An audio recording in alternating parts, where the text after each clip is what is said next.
Bismillahirrahmanirrahim. Assalamualaikum warahmatullahi wabarakatuh. Kita bertemu lagi ya. Sekarang kita akan melanjutkan pembahasan yang kemarin tentang listrik DC. Sekarang kita akan mempelajari tentang hukum Kirchhoff. Nah, hukum Kirchhoff itu ada dua. Ada hukum ke-1 Kirchhoff sama hukum kedua Kirchhoff. Nah, hukum ke-1-nya bunyinya itu adalah pada suatu titik percabangan, total kuat arus yang masuk sama dengan total kuat arus yang keluar. Nah, ini kalau misalkan kita tuliskan dalam persamaan matematis menjadi sigma I. Nah, kenapa I? Kan kuat arus simbolnya I ya. Sigma I masuk sama dengan sigma I keluar. Apa sih maksudnya? Langsung aja kita ke contoh. Ini contohnya. Contohnya yang pertama. Nah, di situ bisa kalian lihat ya. Ada I1, ada I2 dan ada I3. Nah, di sini ada titik percabangan yang mana? Yang A ya. Nah, yang masuk di sini ke percabangan adalah I1 dan yang keluar dari percabangan adalah I2 dan I3. Maka bisa kita tuliskan I1 itu sama dengan I2 ditambah I3. Nah, contoh yang kedua. Nah, ini agak banyak ya arus yang masuknya. Ini percabangannya ada di P. Nah, coba yang masuknya ada mana aja? I1, I2, I3, kemudian ada I6, dan yang keluarnya itu ada I4 dan I5. Sehingga bisa kita tuliskan I1 tambah I2 tambah I3 tambah I6 sama dengan I4 ditambah I5. Nah, contoh yang ketiga, nah ini lihat, di sini ada I1 besarnya 3 ampere. Kemudian dia setelah melalui percabangan terbagi menjadi 3. Ada I2 itu 1 ampere, kemudian yang bawah itu I4 sama dengan 0,5 ampere. Nah, ini yang tengah adalah I3. Berapa? Kita hitung ya. Kalau ini di atasnya 1, ke sini 0,5, berarti sini sisanya adalah 3 dikurangi 1,5, yaitu 1,5 ampere. Kemudian I5-nya berapa? Ini I5. Nah, I5 ini pasti sama dengan I1 ya, sama dengan 3 ampere. Kenapa? Karena I yang masuk itu sama dengan I yang keluar. Nah, ini berkaitan banget dengan kita sebagai seorang muslim ya. Apa maksudnya kaitannya? Nah, kalau di fisika itu, kalau misalkan kalian perhatikan gitu ya, setiap teori dari kelas 1, kelas 2, kelas 3 itu ada hukum kekekalan. Kekalan momentum, kekekalan energi, kekekalan apa lagi banyak ya. Selalu apa yang masuk sama dengan apa yang keluar. Gitu. Kalau misalkan sebagai orang Islam apa yang kita lakukan itu pasti sebanding dengan apa yang kita dapatkan. Apa yang kita terima itu sama dengan apa yang kita keluarkan. Nah, cuman kalau dalam fisika apa yang kita lakukan dan apa yang atau misalkan apa yang kalau di sini hukum Kirchhoff, apa yang masuk dan yang keluar itu harus selalu terlihat oleh mata, gitu ya. Kalau misalkan dalam Islam kan tidak ya. Apa yang kita lakukan sekarang, balasannya bisa di dunia, bisa juga di akhirat. Tapi sudah pasti sama. Apa yang kita lakukan itu sama dengan apa yang kita dapatkan gitu. Jadi maha besar Allah ya, Masya Allah, ternyata ilmu fisika itu sebanding atau sama dengan hukum Islam. Kenapa? Karena yang menciptakannya juga adalah sama, yaitu Allah Subhanahu wa Ta'ala. Kembali lagi ke laptop ya. Kita sekarang ke hukum 2 Kirchhoff. Hukum 2 Kirchhoff itu bunyinya jumlah aljabar perubahan jumlah aljabar perubahan beda potensial pada rangkaian listrik tertutup itu sama dengan 0. Nah, kemarin kan ada rangkaian listrik tertutup, ada yang terbuka. Kalau terbuka berarti ketika saklarnya ini tertutup, berarti dia ada rangkaian ada arus listrik. Tapi kalau terbuka, ketika diputus saklarnya, berarti tidak ada arus listrik yang mengalir. Nah, di sini kalau mau kita menghitung hukum kedua Kirchhoff, si rangkaian itu harus tertutup. Kalau kita tulis dalam simbol matematika, itu sigma E ditambah sigma IR sama dengan 0. E ini apa? E ini adalah GGL. GGL itu apa? Gaya gerak listrik yang menyebabkan si suatu rangkaian itu dia ada kuat arusnya karena ada beda potensial atau GGL. Ditambah sigma I kali R. Sigma I kali R itu apa? Yang kemarin kalian pelajari minggu sebelumnya, kita turunkan rumus dari hukum Ohm ya. Pada logam secara umumnya pada suhu yang konstan bahwa rapat arus itu sama dengan atau sebanding dengan medan listrik. Nah, ketika kita kemarin turunkan rumusnya, kita dapatkan hubungan antara beda potensial, kuat arus, dan juga hambatan, atau V sama dengan I kali R. Nah, ini akan kita gunakan di sini, hukum kedua Kirchhoff. Apa sih maksudnya? Nanti kita langsung ke contoh saja ya. Oh iya, ini ada perjanjian tanda. Yang pertama, jika mengikuti arah loop, nah nanti maksudnya apa? Nanti langsung ke gambar ya. Ini saya bacakan dulu. Kutubnya itu, kalau kutub positif ditemui lebih dulu, maka GGL-nya tandanya positif. Sebaliknya, kalau misalkan yang ketemunya kutub negatif dulu, maka GGL-nya juga negatif. Nah, yang kedua, tanda arus atau I itu akan positif kalau searah dengan loop dan akan negatif kalau berlawanan arah dengan loop. Apa sih maksudnya? Emang kalau misalkan cuma kata-kata kayak gitu pusing ya, kalau enggak sama latihan soal. Nah, di sini ada contoh soal ya.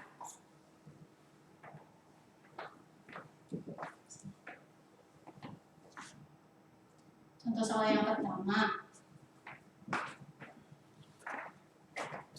Di sini ada rangkaian tertutup A. Terlihat. Kemudian ke B. Sini ada hambatan, ini simbol hambatan ya. Kemudian sini ada GGL. Kemudian ke D, balik lagi ke A. Oh, di sini ada hambatan lagi. Nah, kalau misalkan dalam rangka listrik, kalau yang garisnya pendek, ini kita kasih tanda minus ya. Atau kalau misalkan kalau udah tahu, nggak usah dikasih tanda minus juga nggak jadi masalah. Yang panjangnya itu positif. Nah, ini GGL 1. 1 sama dengan 6 volt. Kemudian ini R1 sama dengan 8 ohm. Kemudian ini E2 sama dengan 12 volt. Dan ini yang terakhir R2 sama dengan 10 ohm. Nah, disitu yang ditanyakan adalah kuat arus yang mengalir pada rangkaian. Kuat arus yang mengalir pada rangkaian ini pasti cuma satu. Kenapa? Karena tidak ada percabangan yang lain. Dari A, kemudian dia ke B, kemudian dia ke C, kemudian dia ke D, dan dia kembali lagi ke A. Nah, tadi rumusnya atau hukum kedua Kirchhoff itu adalah sigma E ditambah sigma I kali R itu sama dengan 0. Ya. Nah, di sini E-nya ada berapa? Apa sih sigma? Sigma itu kan penjumlahan ya kalau dalam matematika. Dan di sini tadi ada perjanjian tanda kapan plus, kapan minus. Di sini coba perhatikan dengan seksama ya. Kalau misalkan, untungnya karena ini video, kalau misalkan kalian nanti pusing atau nggak ngerti, tinggal diulang lagi aja. Oke? Di sigma E, di sini E-nya ada berapa? Ada 2, ada E1, ada E2. Kalau misalkan kita bikin loop seperti ini. Nah, ini loop ya. Loop. Nah, loopnya boleh bikinnya searah jarum jam atau berlawanan arah jarum jam, terserah. Ini kalau misalkan searah jarum jam, seperti ini buatnya. Nah, ketika E1, si loopnya ini pertama kali menemui yang pendek kan ya? Gini, set yang pendek. Berarti E1 itu nanti min E1. Nah, kalau yang E2, ini loopnya kan seperti ini. Loop, set. Nah, kenanya yang panjang, berarti positif. Yang E2 ini positif. Plus E2. Nah, sekarang apa ini sigma IR? Sigma IR juga sama. Nah, kalau sigma IR itu, kalau loopnya searah dengan arah arus, berarti positif. Tapi kalau loopnya berlawanan arah dengan arah arus, berarti negatif. Nah, di sini hambatannya ada berapa? Ada 2, ada R1 dan ada R2. Maka nanti sigma R juga ada 2. Yang pertama yang R1, ini loopnya searah jarum jam, kuat arusnya juga searah jarum jam. Berarti nanti ditambah, karena searah berarti positif ya, ditambah I kali R1. Nah, sekarang lanjut lagi ke sini, arus set. Nah, R2 arus ke sana, loop juga sama ke sana, ke atas, berarti searah. Ditambah I juga kali R2 itu sama dengan 0. Sekarang tinggal masukkan angkanya. Min E1-nya adalah 6. Ditambah E2-nya 12 ditambah I-nya dicari kan ya. R1-nya adalah 8 ditambah I-nya dicari, R2-nya adalah 10 sama dengan 0. Nah ini kita selesaikan. Min 6 tambah 12, 6 tambah 8I. Oh, 8 tambah 10 langsung berapa? 18 ya. Ingat tambah 18I itu sama dengan 0. Maka 18I itu sama dengan min 6. Maka I sama dengan min 6 per 18. Atau I sama dengan I sama dengan min, kalau disederhanakan 6 bagi 6 1, 18 bagi 6 3. Min 1/3 ampere. Nah ini kan ditanyakan besar ya, besar kuat arus. Besarnya itu adalah 1/3 ampere. Terus minusnya apa? Min itu adalah penanda arah arus. Kalau tadi saya buat arah arusnya itu gini, ya searah jarum jam, yang ini arah arus. Arah arus itu yang ini. Saya buat searah jarum jam. Oh berarti arusnya salah. Pada rangkaian listrik yang ini, si arusnya itu bukan sedang mengalir searah jarum jam, tapi sedang mengalir berlawanan arah jarum jam. Berarti bukan ke sini, tapi ini. Gitu. Bukan dari A ke B ke C ke D ke A, tapi dari B ke A ke D ke C ke B. Seperti itu. Itu untuk contoh soal yang nomor pertama. Nah sekarang yang kedua ya. Sini. Ini saya hapus aja dulu. Mau digedein nih? Mau digedein nggak? Kayak gini langsung. Ya contoh langsung gedein. Nah sekarang yang nomor 2 ya. Bentar, ya sok. Oke. Nah yang nomor 2 ini. Yang nomor 2 ini satu tingkat lebih nggak susah sih kalau banyak latihan. Lebih susah ya udah. Lebih susah ya, karena ada dua loop. Dia ada dua loop. Pertama, di sini ada hambatan 6 ohm. Kemudian di sini ada titik percabangan A ya. Ada ke bawah itu hambatan 3 ohm. Kemudian yang lurus ke sini ada hambatan 2 ohm. Kemudian di sini ada GGL 12 volt. Kemudian di sini ada GGL lagi 8 volt. Ini.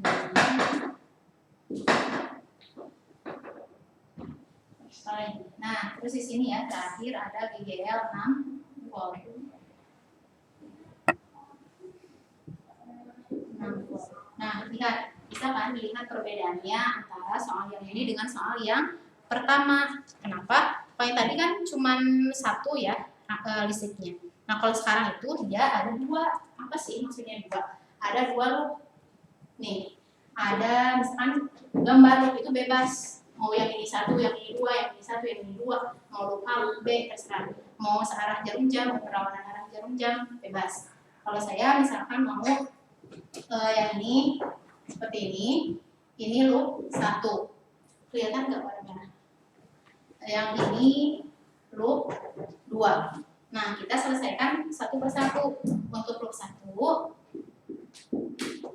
loop 1. Nah, rumusnya sama tadi, masih hukum kedua Kirchhoff. Sigma E ditambah sigma I kali R sama dengan 0. Di loop 1 ada berapa GGL? Ada 2 nih yang dilolong oleh loop 1. Ada GGL 6 volt dan ada GGL 12 volt. Apakah positif atau negatif? Nah, dilihat dari loopnya. Lihat yang 6 volt. Gini kan? Tuh, nyampainya yang negatif duluan. Berarti yang ini, yang 6 itu min 6. Gitu. Kemudian, kalau yang ini, muter kan loopnya. Tuh, muter set. Nah, di sini ketemunya lebih dulu dengan yang positif, maka 12-nya positif. Positif 12. Kemudian yang sigma IR gimana plus minusnya? Nah, ini harus dibuat dulu kita buat perumpamaan arah arus bebas mau kayak gimana. Kalau saya maunya kayak gini. Misalkan ini ada arus I1 atau I ya. Nah, ini titik percabangannya A. Nanti ke sini ada I1, nanti ke bawah. Jadi nanti gini ya. Harus masuk, nanti keluar ke sini sama ke sini. Ada I2. Berarti kalau kayak gitu, kita bikin I itu sama dengan I1 ditambah I2. Kenapa? Nah, yang tadi hukum ke-1 Kirchhoff bahwa arus yang masuk itu sama dengan arus yang keluar di setiap titik percabangan. Ini titik percabangannya di A, arus yang masuknya I, arus yang keluarnya I1 dan I2. Bebas mau misalkan, misal nih, mau arus masuknya dari sini, terus yang keluarnya ke kiri dan ke kanan boleh. Masuknya dari sini, ini ke sini boleh. Masuknya misalkan ini titik percabangannya, masuknya ke sini, keluar ke kiri dan ke kanan bebas. Itu gimana kalian? Nah, saya nyobain pakai gambar yang ini. Kalau kalian mau bikin arah arusnya seperti apapun, arah loopnya seperti apapun, kalian mau nyobain sendiri dengan cara yang berbeda, hasilnya pasti sama. Ya. Nah, kita lanjutkan. Di sini sigma IR, hambatan pada rangkaian atau yang dilalui oleh loop 1 itu ada berapa yang dilalui? Ada 2. Ada yang 6 ohm dan ada yang 3 ohm. Nah, kita lihat di sini. Loopnya searah jarum jam. Yang melalui kuat arus yang melalui hambatan 6 ohm adalah kuat arus I. Maka nanti karena ini sigma I kali R, I-nya itu adalah I yang ini. Ditambah, kenapa positif? Karena kuat arusnya tadi digambarkan ke kanan. Di sini loopnya juga sama, ke kanan. Jadi positif. Di R-nya itu berapa? R-nya yang ini 6. Kemudian yang ini, yang 3 ohm. Nah, yang 3 ohm berarti kuat arusnya yang mana? Yang I1 atau I2? Yang I2. Ya, kenapa? Karena kan 3 ohm di sini, I2 di sini. Nah, kemudian tandanya positif atau negatif? Tandanya adalah positif. Kenapa positif? Karena kuat arusnya ke bawah. Loopnya juga sama tuh searah. Kalau kita putar ya, loopnya tuh sini, loopnya lagi sini, kuat arusnya juga lagi ke sini. Berarti searah, berarti positif. Berarti plus I dikali 3 sama dengan 0. Udah, tinggal kita sederhanakan. Oh, bukan I berapa tadi? I2 ya. Jadi min 6 tambah 12, 6 ditambah 6I ditambah 3I2 sama dengan 0. Tuh. Nah, sekarang ke loop sini ya. Kita ke loop 2. Nah, di loop 2 sama pakai hukum kedua Kirchhoff, sigma E ditambah sigma I kali R itu sama dengan 0. Nah, sigma E-nya berapa yang dilalui? Ada 2, yaitu 8 volt dan 12 volt. Nah, lihat lagi, ini loop, ini IGL. Yang 8 volt ini berarti positif atau negatif? Nah, positif. Kenapa? Karena loopnya searah jarum jam, ketika mengarah ke sini, lebih dulu bertemu dengan yang panjang, berarti positif. 8. Kalau yang 12 voltnya berarti negatif positif? Negatif. Berarti min 12. EGL udah selesai. Tinggal sigma IR. Nah, ada berapa nih hambatannya? Ada 2. Yang 3 ohm dan yang 2 ohm. Lihat yang 3 ohm. Loopnya ke sini. Loopnya lagi ke atas. Harusnya lagi ke bawah. Berarti berlawanan arah. Kalau berlawanan arah berarti bukan positif tapi negatif. Negatif apa? I-nya I2. Kenapa? Karena yang melalui hambatan 3 ohm ini adalah I2, bukan yang lain. I1 itu ke sini, tuh. Ke sini 2 ohm, ke 3 yang ini, itu I1. Kalau I2 itu ke sini sama ke sini. Itu kalau I1 si 6 ohm sama 6 volt. Jadi ini dikali R, R-nya yang ini adalah 3. Mana lagi? Yang 2 ohm. Nah, yang melalui 2 ohm kuat arus yang mana? Kuat arus yang pertama, I1. Tandanya apa? Positif negatif? Loop ke sini kan arahnya lagi ke sana. Loopnya ke sana, kuat arusnya juga ke sana. Sama kan? Sama-sama ke kanan. Berarti positif. Gitu karena searah. I-nya I1 dikali 2 sama dengan 0. Kita selesaikan. 8 dikurangi 12, min 4. Min 3I2 ditambah 2I1 sama dengan 0. Atau, boleh kita tulis kayak gini. 3 atau 2I1 min 3I2 sama dengan 4. Nah, masalahnya adalah dalam matematika, kalau kita mau menyelesaikan ini, oh iya, tadi yang ditanyakannya apa? Berapakah besar kuat arus yang melalui hambatan 6 ohm dan 2 ohm? Berarti yang ditanyain itu adalah kuat arus yang melalui hambatan 6 ohm. Berarti ini kuat arusnya yang mana? Yang ini, yang I. Berarti yang ditanyakan itu adalah I yang melalui 6 ohm dan 2 ohm. 2 ohm yang mana? Yang ini. Mana kuat arusnya? Sini, si I1 ya. Nah, berarti yang ditanyakan itu I dan I1. Nah, sekarang gimana cara nyelesainnya? Mau nyelesain I1, tapi I-nya nggak ada. Adanya I2. Yang ini mau nyelesain I1, I2, I1-nya nggak ada. Nah, ini cara matematikanya gimana? Bisa disubstitusikan yang ini. Nih, ini kan kalau misalkan ditulis 6I, oh ya, ini tadi belum disederhanakan, kita sederhanakan ya.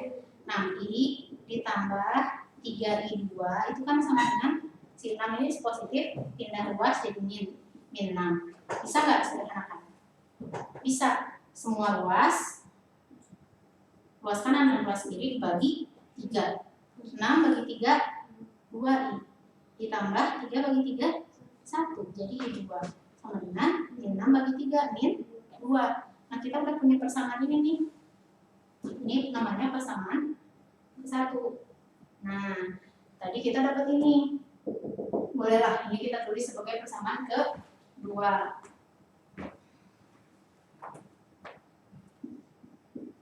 Substitusi persamaan 2 ke persamaan 1. Persamaan satunya tulis 2I ditambah I2 sama dengan min 2. Apa sih substitusi teh? Masukin terus ke ini. Masukin sini.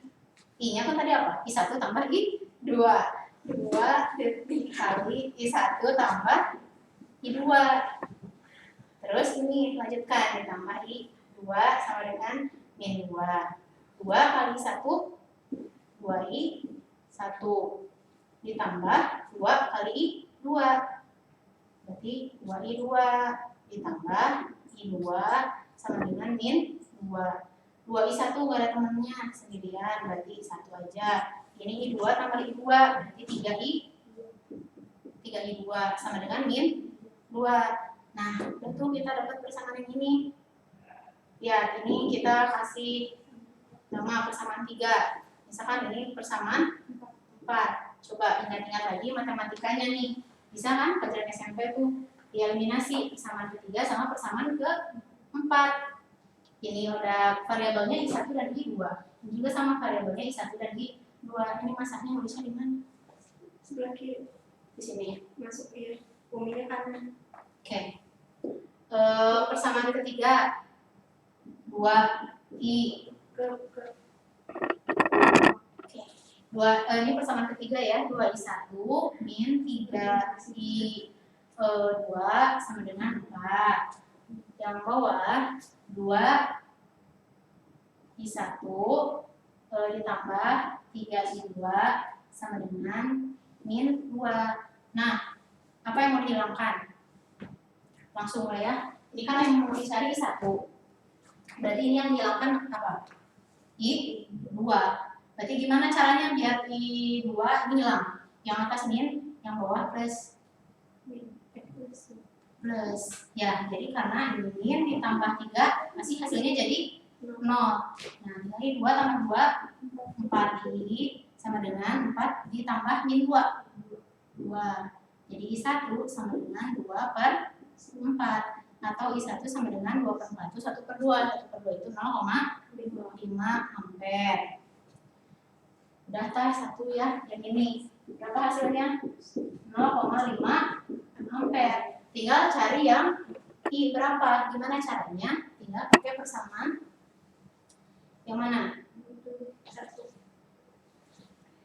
Harus nambah lagi. Bolehlah yang mana bebas. Misalkan yang ini nih. Berarti harus nyari dulu I2-nya ya. Pakai persamaan yang kedua.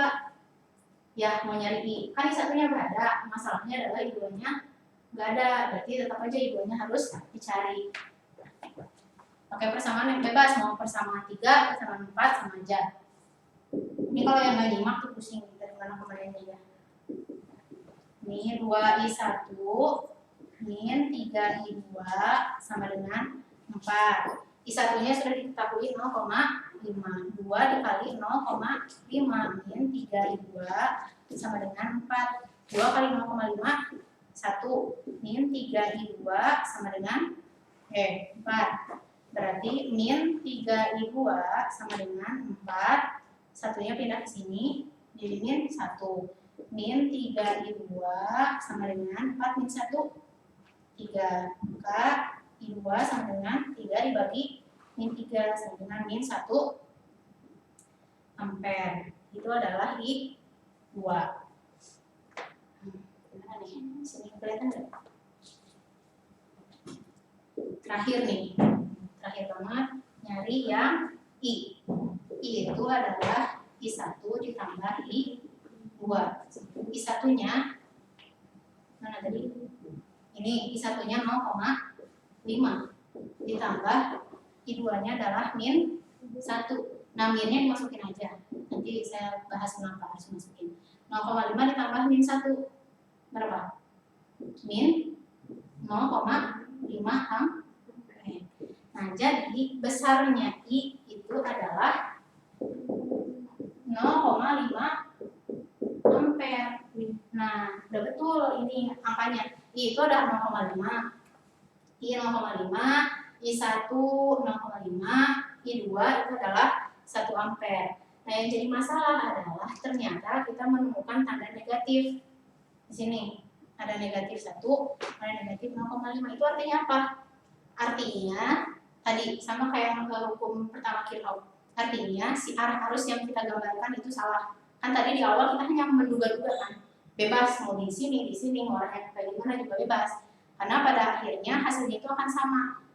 Walaupun nanti akan mendapatkan ada yang positif, ada yang negatif. Tinggal dibalik aja arahnya. Kalau negatif berarti si I2 ini yang awalnya kita gambarkan ke bawah, harusnya nih ke bawah, ternyata bukan sedang ke bawah, tapi sedang ke atas. Nih, I2 itu lagi ke sana. Jadi I2 itu masuk ke sini. Itu I2. Jadi ini salah. Kemudian yang I juga negatif, berarti itu bukan sedang ke kanan, tapi sedang ke kiri. Nah, berarti di persimpangan ini arus yang masuk itu adalah I2. Ya, kita dapatkan arus yang masuk itu adalah I2 dan yang keluarnya itu adalah I1 dan I aja. Tapi hasilnya pasti sama, gambarnya mau seperti yang apapun itu. Nah, kalau misalkan kita buktikan secara teori, I2 itu di berapa? I2 itu adalah 1 nilainya. I1 adalah 0,5. Kemudian I adalah 0,5. Kan 1 sama dengan 0,5 tambah 0,5. Berarti sudah terbukti. Itu tinggal dilatih lagi. Terus terakhir ini tentang energi dan daya listrik. Ini hanya selingan aja tambahan ya. Energi listrik yang diberikan oleh sumber tegangan untuk mengalirkan arus listrik pada suatu penghantar dapat dinyatakan sebagai berikut. Ini ya, ini mah sekedar rumus ngulang ya, waktu SMP juga udah. Energi listrik itu simbolnya W, itu sama dengan rumusnya V kali I kali T. V-nya itu beda potensial, ada juga yang bilang tegangan, tapi kalau ibu senangnya beda potensial ya. Kalau tegangan itu biasanya orang teknik gitu, itu tegangan. Kalau orang fisika beda potensial, sama aja lah. Kemudian dikali I-nya kuat arus, dan P-nya itu adalah waktu. Kemudian ada daya, kalau ada energi ada daya. Daya itu adalah besarnya energi per satuan waktu. Simbolnya P, rumusnya itu adalah, karena tadi kan energi per waktu. Berarti kalau energi itu adalah V kali I kali T, tinggal P-nya aja dihilangin, jadi V kali I. Ini keterangannya. Energi, yang namanya energi itu satuannya selalu sama, joule. Energi listrik, energi mekanik, apapun itu satuannya joule. Kemudian daya, satuannya watt. Kemudian V, beda potensial, satuannya volt atau disingkat V besar. Dan I, kuat arus, satuannya ampere. R, hambatan atau resistor, satuannya ohm. Kemudian yang terakhir T itu adalah waktu, satuannya sekon. Nah, sampai sini materi di bab 1 listrik DC atau listrik searah itu sudah selesai. Nanti kita lanjut lagi ke bab selanjutnya, yaitu tentang listrik statis. Ya, ini listrik dinamis. Nanti kita lanjut ke listrik statis. Ada latihan soal, nanti tinggal kalian lihat di sekolahan.id ya. Ibu nggak bikin latihan soal yang terlalu rumit, karena kan kondisinya sedang seperti ini, ibu memaklumi. Tapi tenang aja, kalau misalkan kalian yang semangat banget belajarnya, terus pengen latihan soal yang banyak banget dan yang susah-susah gitu ya, boleh kontak ibu, nanti ibu kasih soal sama pembahasannya, terus nanti ibu kasih latihan soalnya ya, gitu, bisa buat tambah nilai juga. Mungkin itu dulu dari ibu, mohon maaf apabila ada kesalahan. Terima kasih. Semoga semangat terus belajarnya. Ingat, belajarnya diniatkan karena Allah untuk beribadah, sehingga lelahnya kita menjadi lelah. Jadi nggak sia-sia. Jangan sampai kita capek, tapi kita nggak dapat apa-apa. Oke? Terima kasih. Wassalamualaikum warahmatullahi wabarakatuh.